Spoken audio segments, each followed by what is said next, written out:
Welcome back to What's New. Keeping New Year's resolutions, we know that can be very tough. If you're wondering how tough, according to the University of Scranton, only 8% of people actually stick to them long term. Turns out it's all in your approach. I think a lot of people realize that, but they still go for it anyway. No, they do. Stephanie Haney talked with Rick Simmons on her 3 Things to Know podcast. He's the CEO of Telos Institute, which is based here in Northeast Ohio.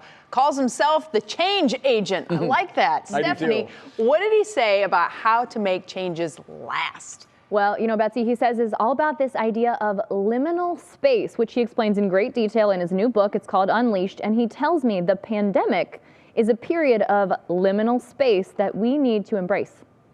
We believe that change is not equally as possible on Tuesday at 4 as it is Thursday at 9. Like there are these precious moments where we're more predisposed to making shifts in our lives. And so whether those periods are imposed on us, and could be a job loss or a loss of a loved one or a relocation, lots of examples, and the pandemic being one of those. But the pandemic, back to your question, has really offered us an opportunity to rethink and reimagine our lives.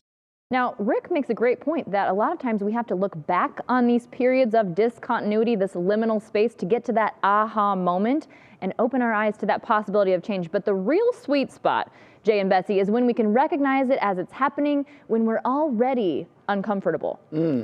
Yeah, it's probably difficult for a lot of folks to do because they tend to, as they look at things in the rearview mirror, things become more clear. But in the moment, sometimes that can be tough. Yeah. Very tough. Does Rick have any tips for us on how we get to that aha moment? Yes, he does. And I found this to be very surprising. He says the first question that we should be asking ourselves if we want to make lasting change is what we want to stay the same. People are unwilling to change until they know what won't. The first step in that process is talking about what is enduring, what is true and what will always be true. Because once we have some firm footing about what will always be true and stay true, then we're more open to considering what small things may then shift. But if we get that order reversed, that's often the sticking point for people why they can't make forward progress. Jay, Betsy, that totally blew my mind. That sounds totally counterintuitive to me, but if you think about it like that, it really does seem like it makes a lot of sense. Okay, so what do we do once we figure out what we want to stay the same? Okay, there's a second question. We have to ask ourselves what our unique gift is, what is uniquely us and valuable, and what we love doing.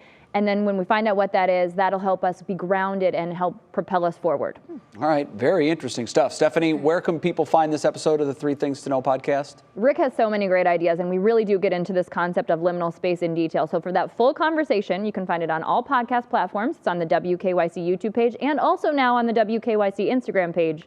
And that is all linked at WKYC.com/3thingsto know. All right, very good. Stephanie, thank you. We appreciate it.